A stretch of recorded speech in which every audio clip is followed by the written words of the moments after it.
Eu vou fazer uma pequena apresentação de cada um dos três convidados. Provavelmente muitos de vocês já conhecem, mas espero algumas notas que acho que vai ser interessante depois desenvolver. Isabel Carlos é uma curadora e crítica de arte, é licenciada em Filosofia e mestre em Comunicação Social, crítica de arte desde 1991, tem ocupado diversos cargos de destaque, como curadora assessora para a área de exposições de Lisboa 94, capital do Emprego da Cultura, foi cofundadora e subdiretora do Instituto de Arte Contemporânea, tutelado pelo Ministério da Cultura entre 1986 e 2001, tendo organizado, entre outras atividades, inerentes ao cargo, as representações portuguesas da Bienal de Veneza de 2001, da Bienal de São Paulo de 96 e 98, foi membro dos júris da Bienal de Veneza de 2003 e do Trader Prize em 2010, entre outros, e diretora artística da Bienal Siga em 2004, curadora do Programa de Portugal da Bienal de Veneza em 2005 e da nona Bienal de Sharjah em Emirados Árabes Unidos em 2009. Foi diretora do CAN, Fundação Carlos Rebento, e é uma das curadoras portuguesas mais reconhecidas internacionalmente. Anísio Franco é licenciado em História da Arte, conservador no Museu Nacional da Arte Antiga, tem desenvolvido vários estudos no campo da História da Arte em Portugal e conheceu várias exposições de arte em Portugal e no estrangeiro. Paralelamente, tem guiado inúmeras visitas de teor cultural pela cidade de Lisboa, pelo país e pelo mundo, desde 1988, mais ou menos. Da sua multifacetada carreira, destaca-se ainda a participação em programas televisivos, no âmbito da História da Arte portuguesa e a participação em filmes, documentários e séries. Podemos também encontrá-lo como personagem real, por seu próprio nome, no romance de Walter Ugumem, A Máquina de Fazer Espanhóis, publicou histórias de antiguidades, uma coletânea de crónicas de sentido e visão que tem sobre a forma de ver o mundo e a arte. É autor de Caminhar por Lisboa e Lisboa Desconhecida e Insólita, publicados pelo Porto de Correio. André Teodósio é membro do Teatro Praga, a companhia mais, como eles dizem, megalopsíquica de todos os tempos. Frequentou o Conservatório Nacional de Música, a Escola Superior de Música, a Escola Superior de Teatro e Cinema, foi membro do Corpo Gulbenkian, da Companhia de Teatro Casa Conveniente e colabora assiduamente com a Companhia de Teatro Consulteiro. Para além de teatro, ensinou óperas no Teatro Gesto, São Carlos do Gulbenkian, Teatro Nacional de São Carlos, é autor de muitos textos e apresenta regulamentos dos espetáculos em várias cidades europeias. Tem textos editados pelo Teatro Gesto, da China e documenta. Foi considerado um dos portugueses desta parte, considerado um dos portugueses mais influentes do ano 2012 pelo Jornal Expresso, e também é apresentador de televisão atualmente. Bom, eu acho que portanto vamos com a Isabel falar um bocadinho sobre as suas considerações. Esta exposição como termos de ideias e questões.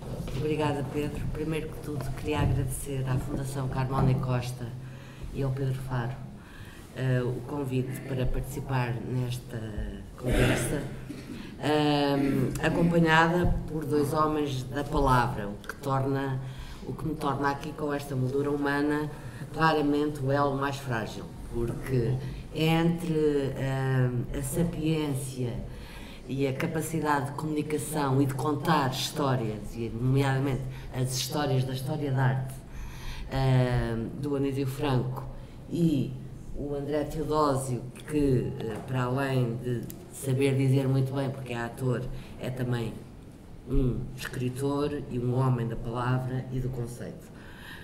Portanto, enquadrada assim, eu acho que a única vantagem que eu tenho é que provavelmente sou dos três a que conhece o Vasco Araújo há mais anos, desde o final da década de 90.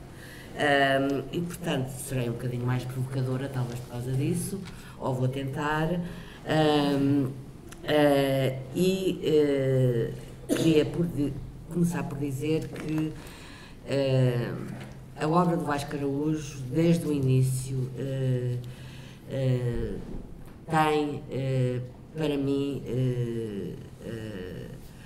uma questão fundamental, que é trabalhar a condição humana. Trabalhar a condição humana no que ela possui de mais perturbante e mais íntimo. Todas as histórias, talvez, e quando digo aqui todas as histórias é esta exposição, talvez por se focar num registro que ele próprio é mais íntimo e mais solitário, o registro do desenho, é um verdadeiro, para mim, murro no estômago. Ou seja, é uma exposição onde a questão da condição humana, que para mim está desde o início no trabalho do artista ou do autor, como o João Sousa Monteiro, no belíssimo catálogo, lhe chama permanentemente, no refletir, é um cornerstone nessa reflexão sobre a condição humana. É uma exposição que nos faz entrar no túnel da história, até bem lá atrás, aos gregos e à cultura helénica, e que mostra sem reflexão académica, sem rede, mas sim através do corte e do recorte, da cola, da ruína, do abrir e do fechar, do retirar, do pôr por cima e por baixo, do abrir e do fechar. Através destes baixos relevos, mostra a condição humana à flor da pele e mostra-nos como, do mundo antigo clássico, greco-latino, até hoje, praticamente não evoluímos nada. Emocionalmente, estamos no mesmo sítio. E esta verdade, mostrada assim, através das palavras magníficas, quase todas elas roubadas à Susan Sontag, mas no vídeo também roubados aos próprios gregos, através das palavras e formas, acaba por ser, quanto a mim, uma exposição extremamente perturbadora. Perturba porquê? Perturba porque não quer perturbar. Materializa de um modo tão consciente o mundo disruptivo de hoje que até dói. Simplesmente mostrando-nos que os clássicos não são ruínas, cacos, bocados, mas pilares de pensamento, e mais do que pensamento, pilares da condição humana, em todas as suas dimensões, espiritual, sexual, consciente, inconsciente, racional.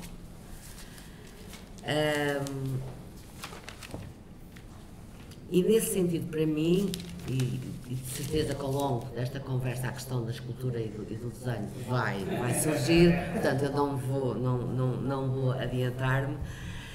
Nesse sentido, a voz do vídeo de todas as histórias é para mim a encarnação de todos estes desenhos. Uma voz profunda, não jovem, um pouco esqueiqueirada e gasta, cheia de vazios, de buracos, de dúvidas camufladas pela assertividade, pela afirmação, como quase sempre. Por outro lado, no vídeo Todas as Histórias, o espelho é uma vitrine, ou melhor, a vitrine é um espelho.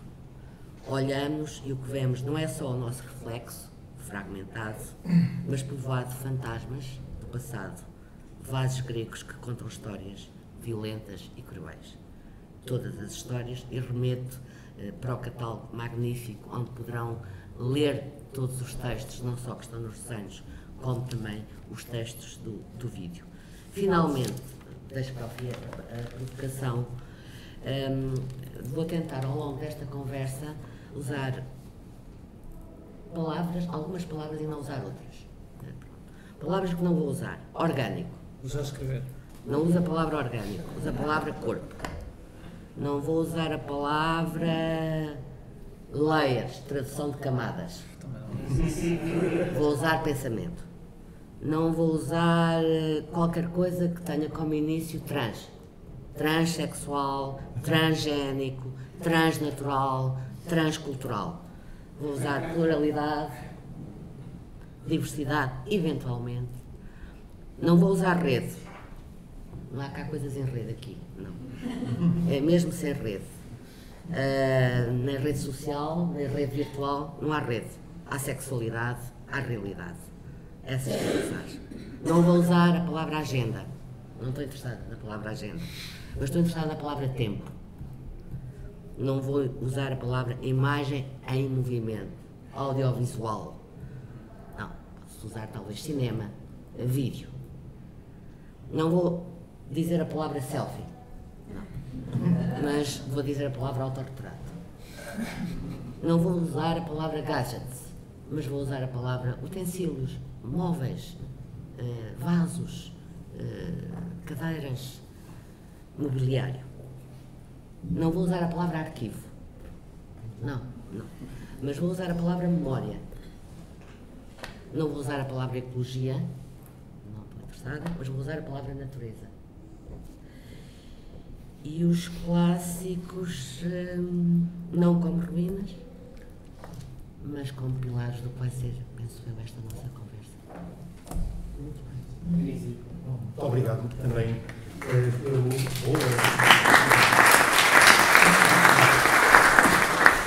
Muito obrigado pelo convite que foi dirigido, a Fundação Carmónica Costa e pelo Pedro Faro.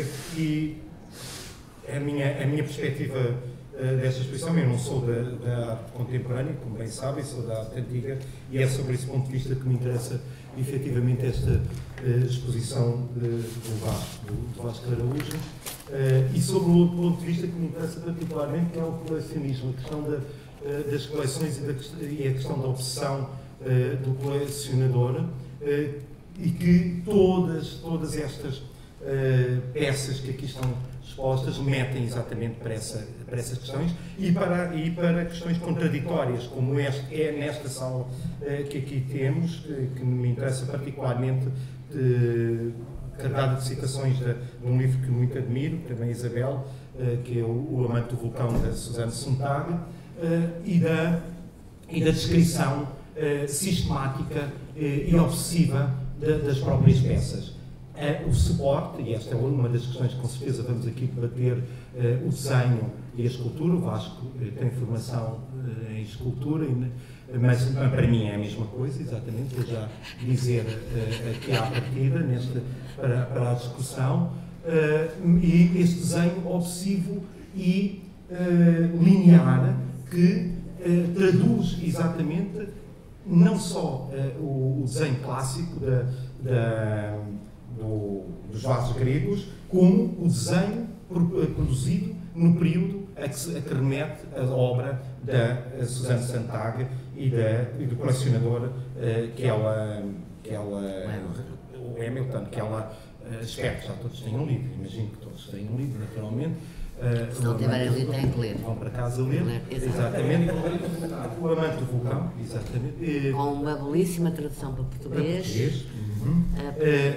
E o que me interessa exatamente, e eu percebo, entendo perfeitamente a opção do Vasco, é este desenho linear clássico, verdadeiramente neoclássico, até a escolha do papel, neste caso, da textura e do papel que aqui é escolhido. E, por outro lado, questões que me interessam particularmente relativamente aos colecionadores, que é a qualidade dos objetos escolhidos e, particularmente, o estado de conservação.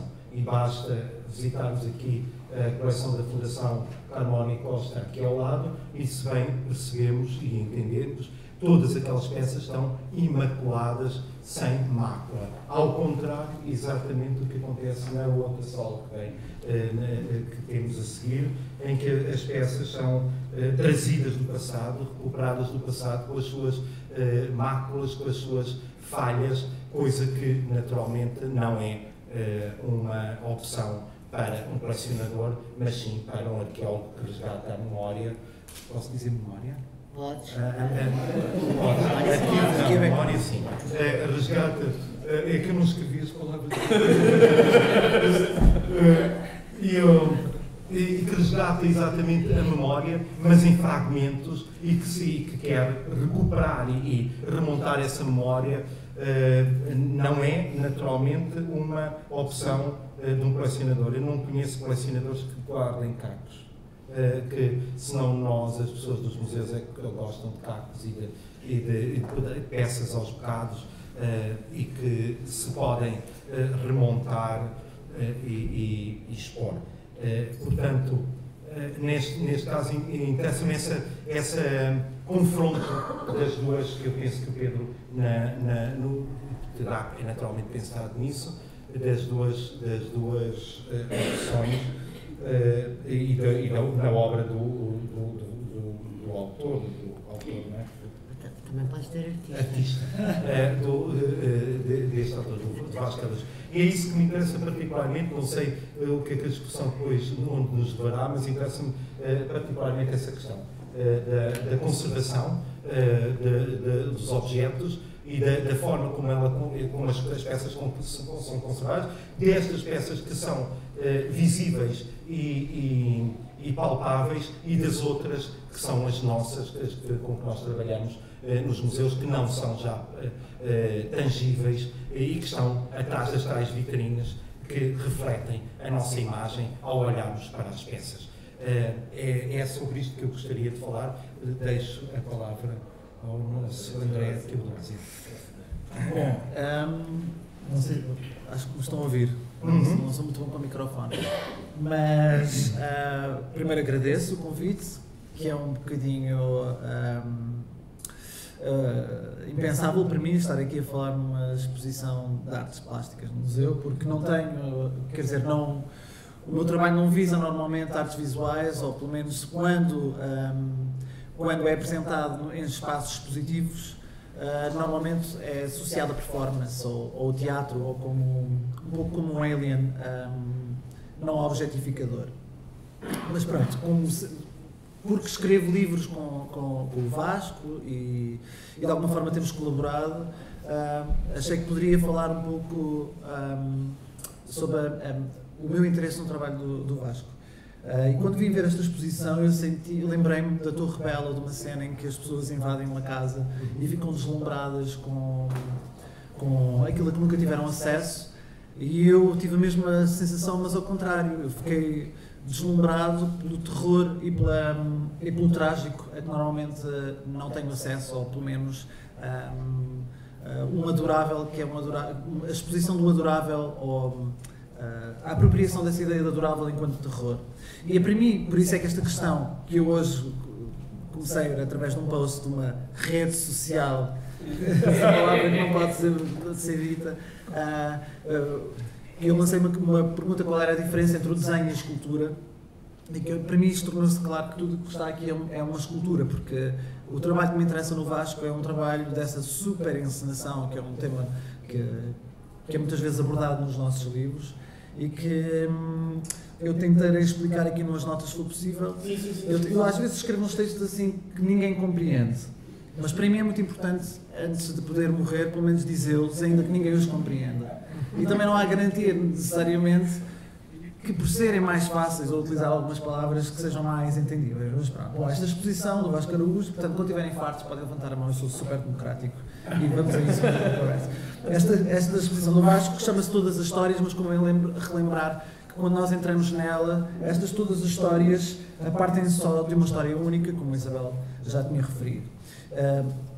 Ao contrário de tentar evocar todas as outras histórias e representá-las, o que poderia ser visto como uma apropriação de outras vozes, o que Vasco faz é colecionar procedimentos geológicos, culturais, minerais, gestos e dispositivos imperiais que normalmente funcionam ou são utilizadas enquanto ferramentas das ditaduras e de oligopatias, portanto, estruturas que tentam tornar-se únicas ou dominadoras de determinada gramática.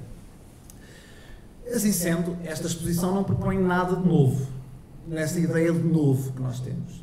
Não há nada de estético, pelo contrário, até é um projeto bastante ético. A alma do amante, lê-se alguns num desenho, é o oposto da do colecionador. O amante nunca é um cético, portanto, o cético é o colecionador.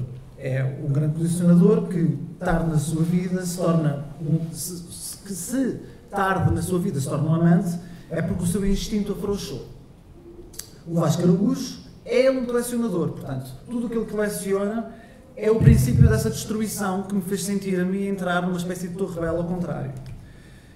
Criando com este princípio de destruição, quando tiverem fartos podem levantar a mão, tornando evidente algumas dicotomias como arte versus decoração, humano versus não humano, suporte cultural e materialidade versus processos performativos. Esta duplicidade torna também sistémica a identidade e a sua própria destruição. E trata-se aqui, então, de um processo, nesta todas as histórias, não de afirmar uma história, mas de deixar de ser. Mas não deixar de ser pela demissão dos projetos, isto é, eu agora vou deixar de ser qualquer coisa porque eu nunca fiz isto. Não tem nada a ver com isso. Não tem a ver com a demissão desses projetos imperiais. E esta ideia de império aqui estende-se para além do terreno e das suásticas e dessa toda a iconografia.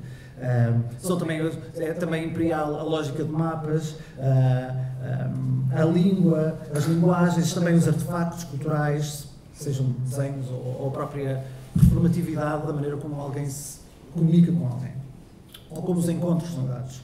A luta é feita assim, aqui dentro, pela intensificação da negatividade num projeto identitário. Foi claro? Não durmam. Mas, diz ele, todo colecionador, ou vais como queres, é simultaneamente um cúmplice do ideal da destruição, porque o próprio caráter excessivo da paixão de colecionar alimenta no colecionador o desprezo por si próprio. Qualquer paixão colecionista contém em si, então, o fantasma da sua própria aniquilação. Ao contrário das encenações, como nós podemos ver na Madame D, esse vídeo que foi feito para o Teatro de Deauville, através de um projeto que o Teatro de Praga tinha, que se chamava Old School, com curadoria de Susana Pomba. Portanto, ao contrário destas encenações que estão presentes muitas vezes noutras obras antigas do Vasco, em que há uma versão decadente, eu posso dizer assim talvez, desses processos de afirmação de estrelato ou de diva, a superencenação proposta nestas instalações do Vasco que me fazem levar a pensar o desenho enquanto escultura. Esta proposta de superencenação é meter em cena todas as histórias dos objetos e dos próprios projetos de construção e de conceptualização deles. Portanto, quando se vê qualquer coisa, vê-se também o material de onde foi tirado, seja a mina, seja a pessoa que tirou as coisas das minas e que fez estes potes e estas cadeiras e estas madeiras. Continua? Continua. Okay. O vulcão então está assim uma espécie, parece com uma relação desta geologia dos suportes, estas divisões entre natureza e cultura, a tautologia identitária, eu reafirmo dentro de uma linguagem que já reconheço e falamos todos a mesma coisa, como uma espécie de extinção material que liberta os mesmos gases que o tal vulcão. Colecionar aqui é uma ilha que precisa de uma outra ilha.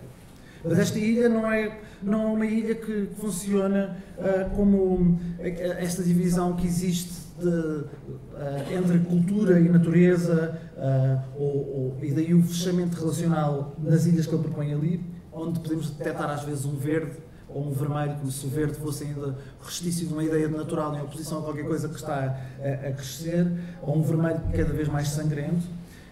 Normalmente as ilhas funcionam com uma ideia antropocêntrica de domínio, de verdade, de realidade, de acontecimento do conhecimento, da mudança como novidade ou da satisfação e uma espécie de cartesianismo utilitarista. Portanto, nós conseguimos controlar e conseguimos dominar o mundo e assim em sprawl vamos atingindo e vai ficando tudo uma espécie de uma pangeia. A pangeia era quando os continentes estavam assim todos juntos, uma espécie de uma nova pangeia. Portanto, aqueles arquipélagos são assim, são novas urbanizações. O que ele procura nesta ilha é uma ilha, mas que é uma ilha que não é uma ilha material. Portanto, ele diz num determinado desenho pode não conseguir mudar o facto de as coisas estarem a mudar, mas posso mudar o seu pensamento acerca das coisas que estão a mudar. Uma espécie de resposta como o Almada Negreiros uma vez deu numa entrevista: o que é que fez unir ao Fernando Pessoa? E eu dizia: a desgraça, julgo eu. O que é que vos uniu? A desgraça. É uma espécie de esta ilha que surge e que não tem a ver com essa ilha onde estão essas divisões, é uma ilha imaterial onde as pessoas se juntam só por desgraça, portanto não tem essa relação natureza, etc, etc. É uma espécie de uma entrada no vazio. Também é um oposto um bocadinho do aceleracionismo que é tão comum ao modernismo, é uma desaceleração. Então, eu entro na Torre Bela, eu vejo a desgraça e uma desgraça que me desacelera desses processos que me levam todos os dias a ter que a agir com gestos vazios e a consumir as coisas sem pensar em todas as estruturas. Paro? Ok. Se o colapso da velha ordem, dizem então nos desenhos, nos leva a decidir fugir, é improvável que consigamos carregar tudo connosco. Há uma inacessibilidade nesta tragédia. As coisas, nessa inacessibilidade, as coisas estão protegidas. O que está soterrado, peço desculpa, perdão, foi mais do que dos donos. São ossos eles mesmos da vida. Não nos podemos esquecer que muitas dessas loiças da Companhia das Índias também são feitas de ossos. Portanto, é uma espécie de não é só material, há corpos lá dentro.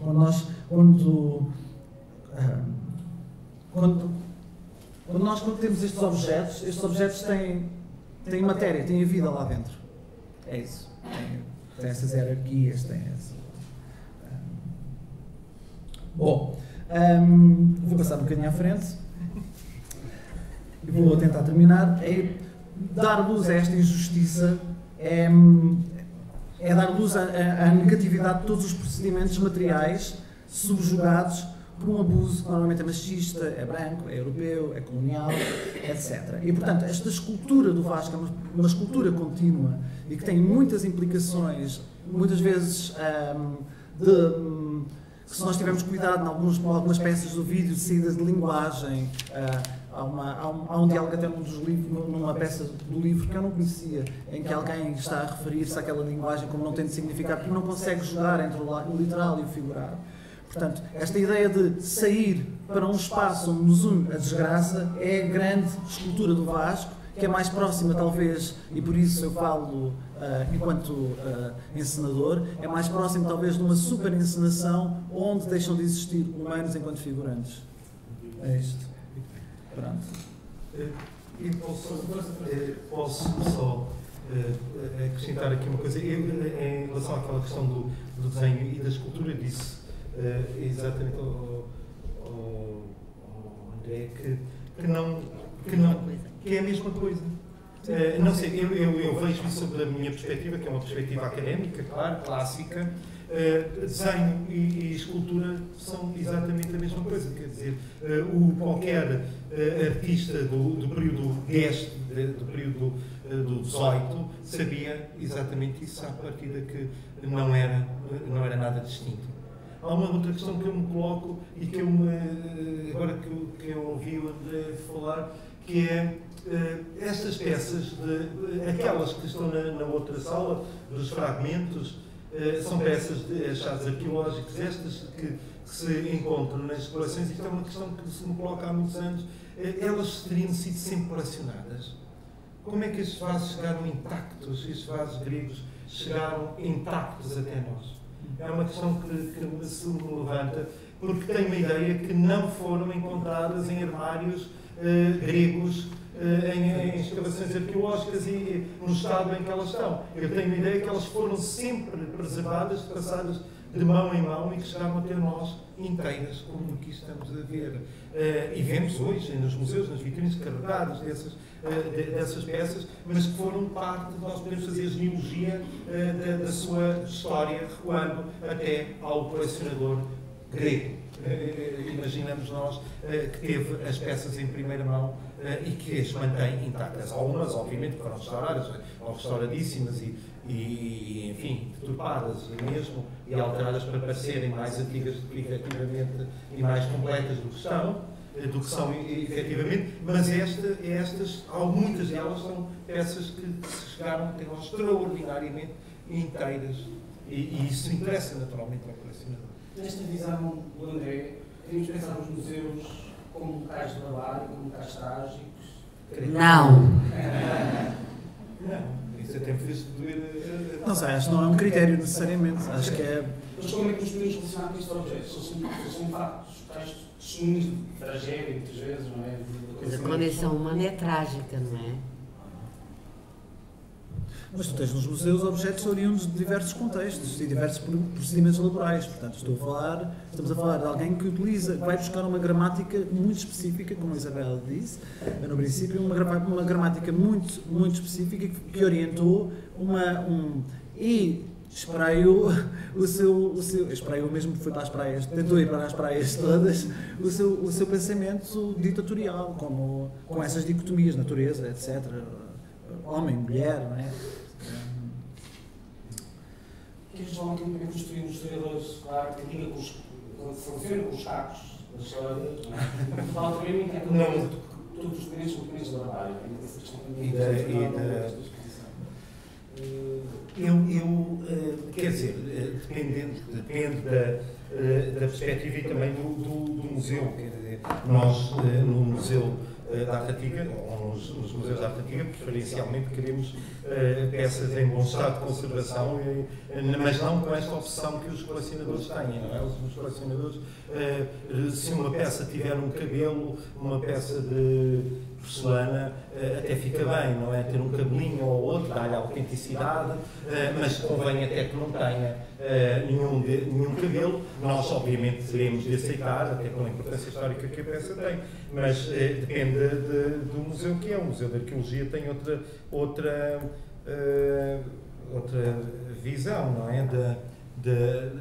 Das coisas, e um caco para um arqueólogo vale tanto como uma peça inteira, até porque pode reconstituir, tal como o Vasco faz aqui na sala seguinte, em que a partir de um caco da família Verde, da Companhia das Índias, da família Verde, e alguma família que tu inventas, Vasco? Não, são todas existentes. A família amarela, nunca, não me lembro, a família verde, a família rosa. Na minha pesquisa apareciam peças da família amarela. Nunca vi nenhuma peça da família amarela, portanto fiquei surpreendido, mas calculo que sim, que exista, mas que se podem reconstituir, enfim, a partir dessas, de uma peça. Eu preciso comentar uma ou duas coisas. Uma foi o André, a dada altura, pôr como oposto o estético ao ético. Não concordo absolutamente nada. Acho que, precisamente, a estética e a ética devem estar sempre de mãos dadas. E se há obra onde eu penso que essa questão está presente, é a do Vasco Araújo. Ou seja, se aborda de facto questões trágicas e de barbárie, que é a nossa condição humana, nesse sentido, claro, tudo é barbárie, não é? E a cultura não nos protege da barbárie, como nós sabemos. Não é? Infelizmente assim é. A verdade é que, para mim, eu não concebo uma estética sem uma ética. E, portanto, são, para mim, dois conceitos completamente intrincados. A segunda é a questão ainda do desenho e da escultura. Portanto, isto são desenhos, aqui toda a gente diz, é um desenho. É um desenho, é um carvãozinho e tal. Mas os outros também são desenhos, porque, precisamente, nos outros o que temos é o recortar, o tirar, não é? Que é tão importante como aqui o pôr e o desenhar do grafite sobre o papel. Mas, de facto, a atitude eu diria que é exatamente a mesma. A escultura pode ser decorativa e desenho descritivo? Não. Mas há uma coisa assim básica, não é? Sim. Em princípio, a escultura é tridimensional e nós andamos à volta dela, não é? E, em princípio, o desenho é, não é? Pronto. Pode ter textura, como aqui, mas é assim uma coisa mais, bidimensional mas, portanto, eu acho que, de facto, não... O Vasco é um escultor que faz vídeo, que faz desenho, que acho que tem, de facto, e cada vez mais, penso eu, na obra dele, mas desde o início, desde a Diva, a dimensão escultórica, mesmo não parecendo estar lá, está imbuída, não é? Quase como que é mais forte do que ele, não é? E a outra questão que eu ainda gostava de comentar é a questão da superencenação. Estou interessadíssima nessa questão, André Teodósio. Porque o Vasco não mostra propriamente o objeto, o Vasco faz representações de objetos, ou seja, ele não vai buscar aqui um objeto, não é? Pois, porque... E se consideras que essa superencenação não há realidade, só há representação disto em todas as histórias. Sim. Porque não é uma encenação no sentido, quando eu digo super encenação, e isto, atenção, apesar de nós escrevermos livros, podemos não coincidir na maneira como nós pensamos a mesma palavra. Ninguém coincide. Exato, muitas vezes eu próprio não coincido com a minha própria palavra. Isso é que são os dias mais trágicos. É quando tu não te reconheces a ti próprio. Sim.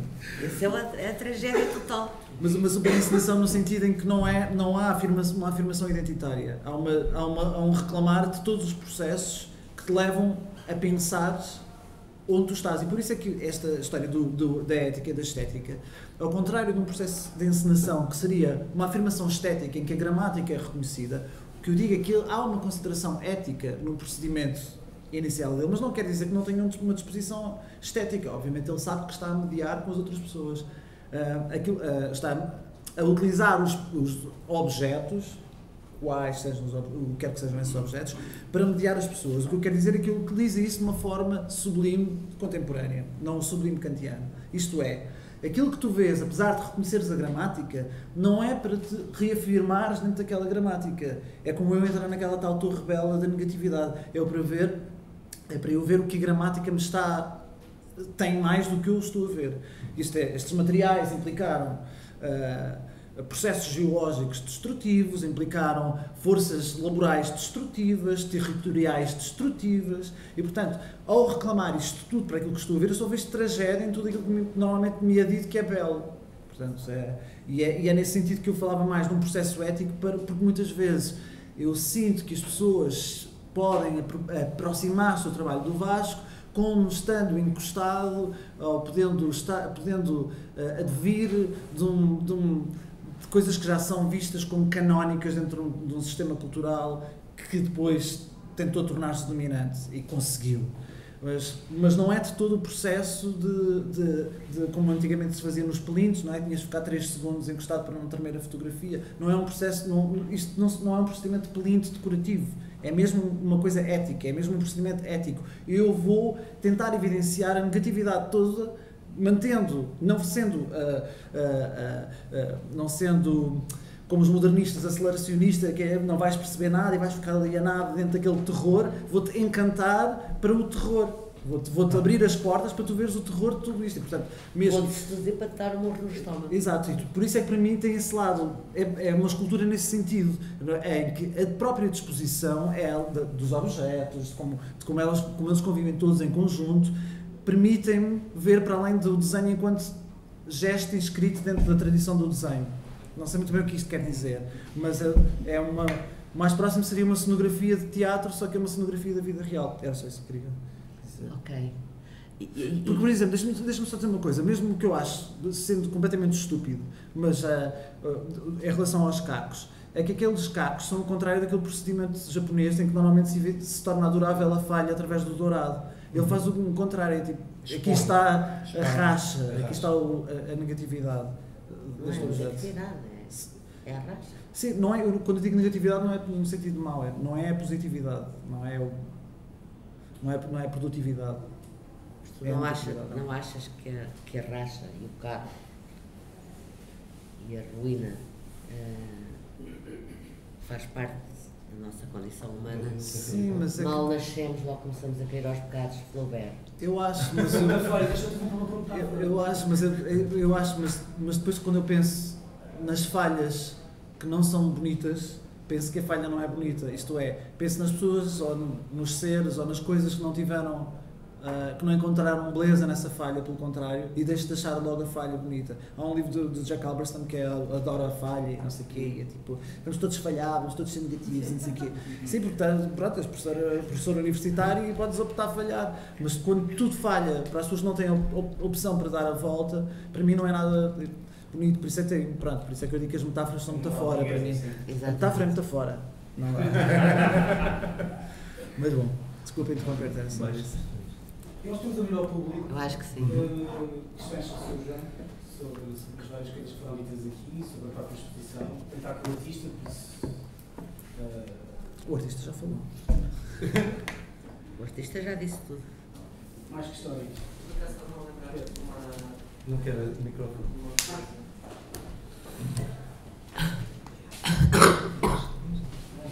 Uma coisa em relação a esta exposição que acho que tinha a ver com uma coisa que li sobre o Boris Groys, que ele fala na Revolução Francesa como aquele momento histórico em que os objetos, a maneira como os objetos foram tratados, definem um pouco a maneira como nós olhamos para eles hoje em dia. Porque a partir do momento em que os palácios foram invadidos e, em vez de terem sido ocupados de uma maneira, foram transformados em museus, essa musificação dos objetos, que eram objetos do cotidiano, muitos deles, como estão aqui também nesta sala, essa mudança é muito paradigmática para a maneira como o ancião regime foi, de alguma maneira, musificado, em vez de ter sido destruído. Ele pergunta mesmo porque é que os objetos não foram todos queimados e todos partidos. Né? Se era mesmo porque era uma revolução burguesa, então não era uma revolução. Era uma Estás-me a dar Mas- todos os argumentos para eu continuar a odiar o Boris Groys. Eu acho, só em termos Facto, históricos, para enquadrar é isso, uma na verdade, treta. desculpa, é uma Tudo treta. isto é uma treta. Era exatamente isto que eu ia dizer, é que em termos históricos é um disparate, porque a Revolução Francesa é preparada pelos iluministas, portanto e tudo aquilo, o que a Revolução vai impor é exatamente preservar o passado e as coisas que vinham na enciclopédia, portanto estava preparado toda essa nova visão da musificação ou vitrinização de uma realidade que se ficou para trás. Portanto, não havia outro caminho. Mas Pedro, é interessante, e Anísio, porque isso, radicalizando isso, é toda a questão de manter ou não os campos de concentração.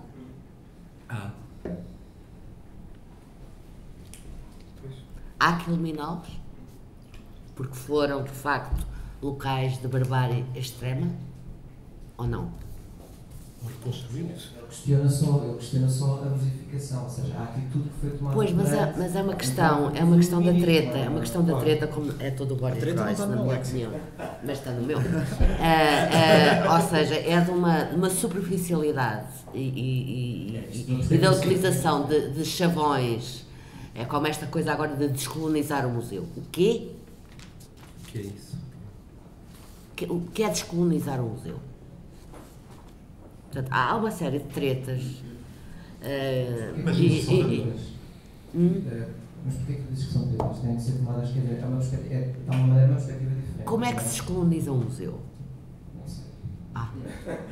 Nem ninguém. Portanto, é um chavão. Há narrativas que foram sendo construídas e que se calhar precisam ser questionadas, é só isso. Não, uma coisa é, Pedro, certíssimo, uma coisa é termos um exercício crítico sobre narrativas históricas que foram criadas em torno de objetos, com A certeza. descolonização é mais da imaginação e do pensamento, não é tanto do próprio. Eu acho nesse sentido. Não, mas nesse sentido era destruir os tirar as objetos, coisas de lá. facto. A descolonização no museu era destruir os objetos, era mandar, E o próprio museu. era mandar os vasos gregos novamente para a Grécia e tirá-los do British Museum, é agarrar no Museu de Etnografia todo e mandar de volta para Angola, para Moçambique e para a Guiné. Tens alguns casos históricos, tipo o caso da Getty, das esculturas do Getty, as que foram devolvidas, não é? Muitas delas foram transportadas naquelas caixas de laranja. E pronto, é desses casos, mas também. Porque ele lhe apeteceu. Claro. Porque as peças nos lugares essa onde. ação do Getty também é ela própria uma ideia realista, não é? Porque elas não foram numas caixas de madeira, foram umas caixas cor de laranja. Portanto, enumeraste precisamente o que era mais importante. Era a ação. E não propriamente o que é que agora, onde é que estão essas peças? O que é que essas peças fazem em relação com numa outra cultura? Ou na cultura supostamente original, que já não é. Claro. Não é? Porque isso depois, quer dizer, os vasos gregos nunca foram nossos, no entanto nós achamos que são. Não é? Porque os vasos gregos têm a ver connosco. Connosco, O que eles produziram. nós não é? portugueses hoje, a viver hoje. A maior parte das pessoas nunca viram um vaso grego. Não é? Por exemplo, nunca foram À Grécia ou ao British Museum? não, ou ao British Museum, ou ao Louvre, ou não sei o quê. Quer dizer, não sei se há. Acho Ao que há Alcácer do Sal. Sim, está a dar uma questão. Sim, mas a questão é os objetos. A própria ideia de, por exemplo, de evolução de peças é uma ideia muito interessante, mas É absurdo. É demagógica. essa própria ação ela é moralista. Quem viveu sem vai de repente ter e como é que vai acolher? Mas essa tragédia, depois também, de alguma maneira, se reflete no teu trabalho, essa tragédia também é um bocado a tragédia dos objetos, não é? Claro. Se eles tiverem que ser devolvidos, ou se eles tiverem que. Nós não, quer dizer, tu vais-te agarrar às coisas. Vais-te agarras-te a coisas, agarras-te aos objetos, porque eles te refletem. A tragédia dos objetos é a tragédia dos seres humanos, não é? Por exemplo, a questão da escravatura, enfim, pós-escravatura, houve um movimento, por exemplo, em Brasil, que quiseram voltar para a África. E quando lá chegaram, voltaram de novo para o Brasil porque não tinham nada a ver. Quer dizer, isto não é um exemplo para toda a gente, mas é uma grande parte. As pessoas passaram a pertencer, já nem nasceram em África, não sabiam o que era. Não é? E como no Brasil, nos Estados Unidos, aí fora. Portanto, aconteceu essa ida e volta, porque de repente as pessoas já não têm a ver. As pessoas têm a ver com o sítio onde nascem. Mais ou menos, não é? Claro que depois podem. Alguém que vai para outro sítio passa a pertencer também a outro sítio. Claro. Mas é a nossa mente que faz isso, não é? É como é isto que eu estou a dizer, os vasos gregos passaram a ser nossos. Porque foi tanto. Isso é uma tanto aquilo que nos disseram. Acho que é uma questão absurda, porque se nós começássemos a devolver as coisas, onde é que íamos parar a devolver? Os gregos tinham de devolver as coisas que roubaram aos egípcios. Os egípcios Não e a cultura deles foi para a caverna, íamos para a caverna. É a barbárie. É uma questão muito central hoje em dia, até no momento contemporâneo, nas ferramentas e tudo, que é a questão da dívida impagável, ou seja, como é que se resolve isto, como é que se resolve isto? A minha pequena provocação com as palavras que a usar e as palavras a não usar era chamar um bocadinho a atenção para uma série de coisas que hoje fazem parte do discurso dito contemporâneo e que são baseadas em verdadeiras falácias. Pronto, e há uma série de autores que nós às vezes embarcamos, mas que são verdadeiras falácias e todo este discurso da devolução é uma falácia, para mim. Mas eu penso que a descolonização dos museus não é só essa.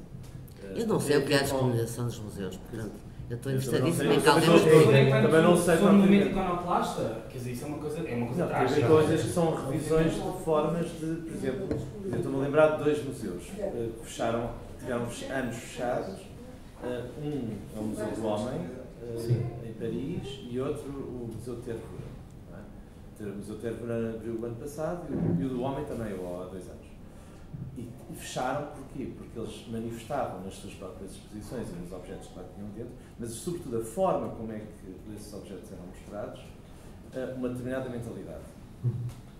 A questão é, e portanto, queriam tirá-los e renovar aquilo tudo, nomeadamente, por exemplo, o Museu do Homem tinha humanos empalhados no meio da exposição e supostamente era politicamente incorreto esses objetos.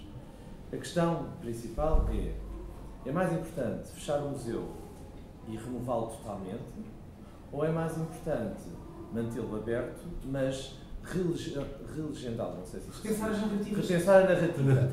Porque o problema sempre é fecharam o museu, tiraram de lá as peças, mas queimaram-nas? Deitaram para o lixo? Destruíram-nas?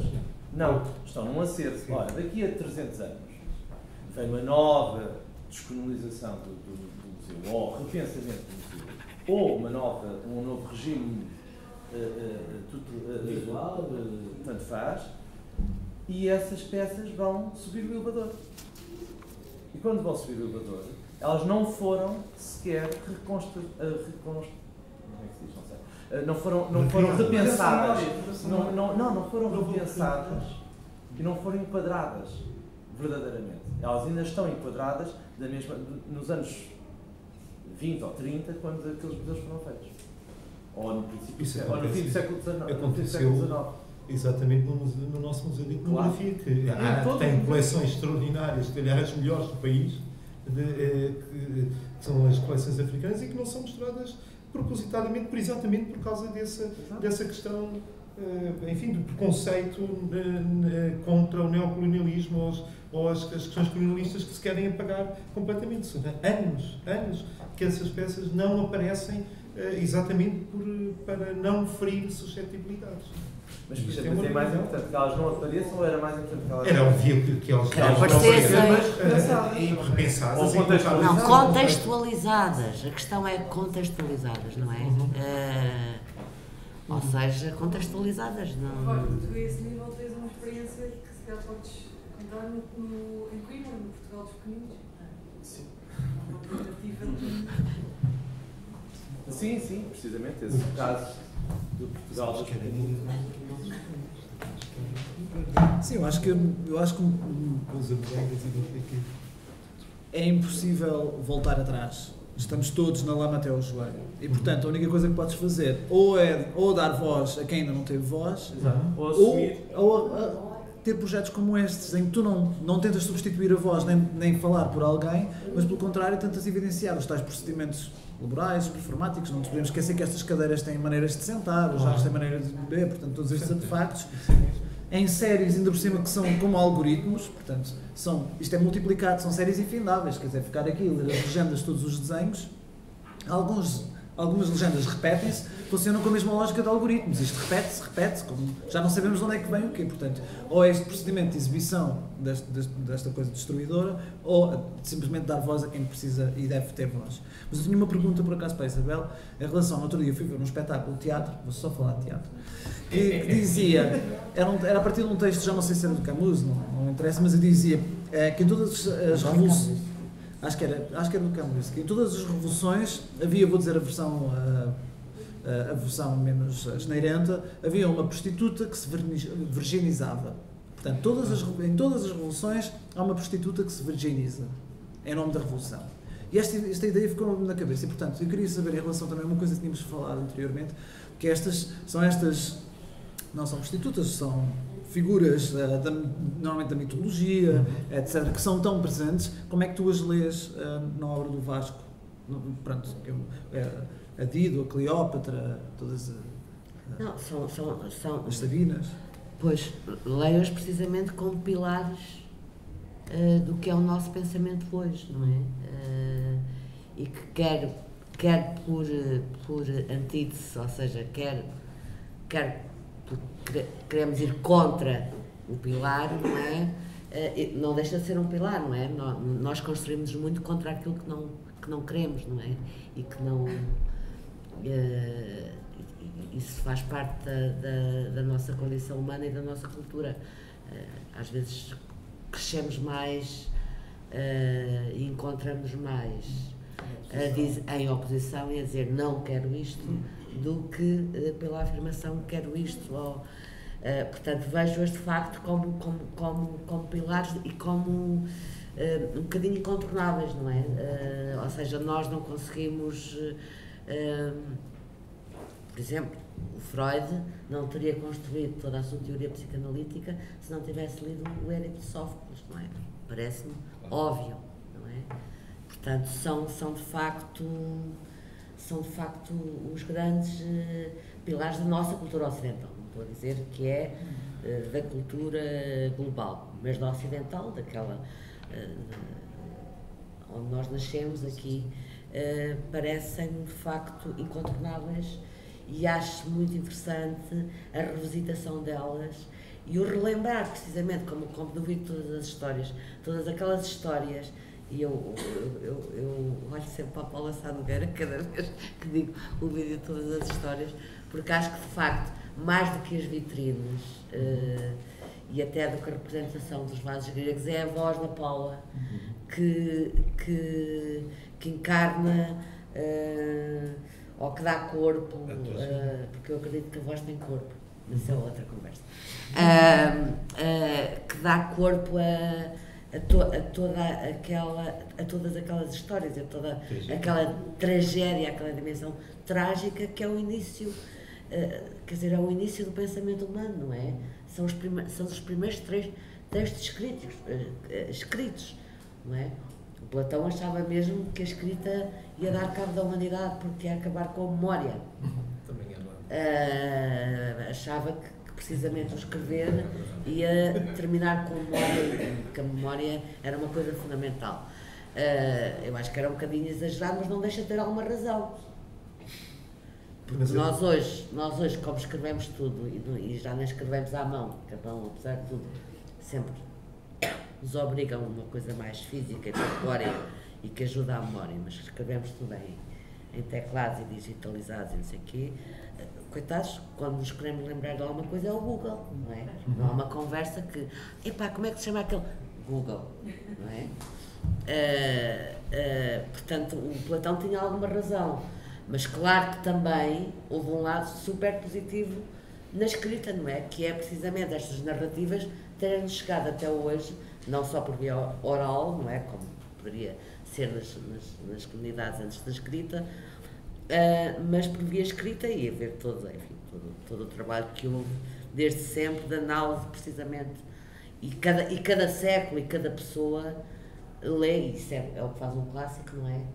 Lê aquele texto quase que de um modo diferente, não é? Nós sabemos com várias perspectivas, e é isso que faz no caso dos objetos da história da arte, não é? A maneira como no século XIX se olhava para os vasos gregos é muito diferente do final do século XX, início do século XXI, se olha para a escultura grega ou para o vaso. O que o André queria dizer com aquilo, eu penso que era uma coisa diferente, que é a purificação, que na Revolução há sempre uma purificação, no fundo acabando por ir de encontrar aquilo que o Pedro tinha acabado de dizer, que há uma...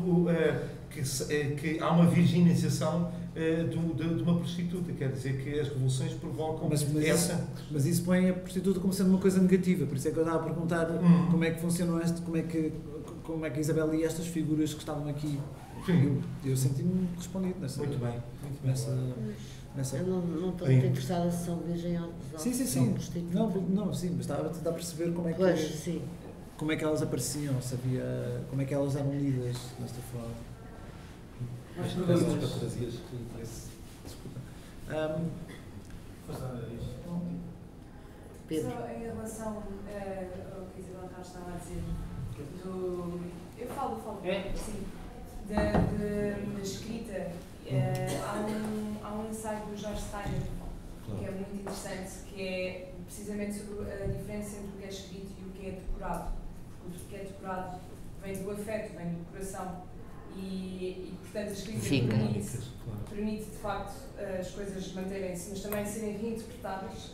E, portanto, o que nos chega, nós não sabemos se é verdadeiramente aquilo que era a missão original do autor, enquanto que o que é decorado, como é do nosso afeto, vai passando de geração em geração. Era só, estava a lembrar. Não, muito bem, obrigada. Mas por isso que eu acho divertido esta coisa, por isso é que eu estava a falar nestas séries, nestes objetos enquanto algoritmos, e agora estavas a dizer isso da escrita. Para mim é giro como nós conseguimos atribuir estas coisas contemporâneas, quer sejam o telemóvel, as bases de dados imensas, ou os algoritmos que nos levam a aparecer a sugestão da publicidade, mas como isso já existia mas de outra forma. A escrita já existia, isto repete-se os mesmos... Só os suportes é que mudam. Só os suportes é que A dimensão mudam. do afeto é algo fundamental nesta expressão. Há um autor que não foi citado aqui, mas que o Vasco também utiliza, que é o Roland Barthes, com fragmentos do discurso libertador, ou seja, todos estes dois universos. E pode ser uma pergunta também aqui, uma das últimas perguntas, que eu acho que é a questão central sempre, pelo menos para mim, quando me relaciono com objetos de arte, que é o afeto, o amor. Mas isso também está aqui a resposta. É trágico. Está a resposta. O amor é o que nos faz... Não. Isabel, a resposta está numa dessas frases, não é? Quando aparece o amor, fraqueja o colecionador, não é? Para de colecionar. Exatamente. Mas é amor ou é desejo? Não, desejo é outra coisa. E isso, o colecionador tem sempre desejo. Isso é uma coisa que é transferido, seja lá por que pulsões forem, há uma transferência. Mas a relação com os objetos, e que agora transporta para as pessoas no mundo capitalista, porque estes objetos já faziam parte, os objetos que estão aqui representados já faziam parte do mundo capitalista. Claro. É amor ou é desejo? É o quê? Isto? E o que é que é? Mas isso é esse quadro, não é? Desejo. Mas o amor pode ser só desejo, como o amor pode ser só o amor pelo dinheiro. Há tantas razões para tantos amores. Pode ser só por um interesse.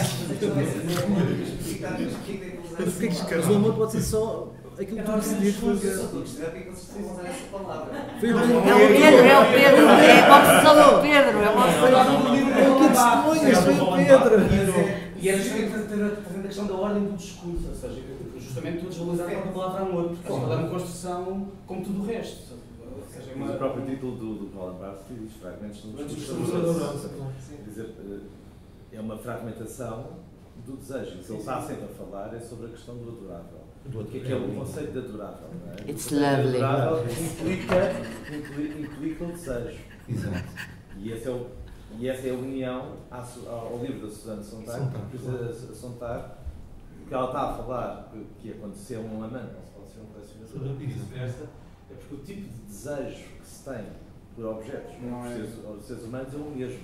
Portanto, não se pode ter o mesmo, mas ao mesmo tempo, o que ela está a dizer é não se pode ter a mesma relação. Mas eu acho que a melhor resposta de Por um Amor, não obstante o Colin Barthes ser um autor maravilhoso, está numa peça do Vasco, escrita por um escritor que está aqui presente nesta sala, que sou eu. Pelo filme Império, e que a última frase é: se o contrário de Roma é amor, porque é que o contrário de amor é horrível? Pronto, e para mim é suficiente essa resposta para o amor. Pronto. Acho que encerramos a coisa assim. Bravo, Ana.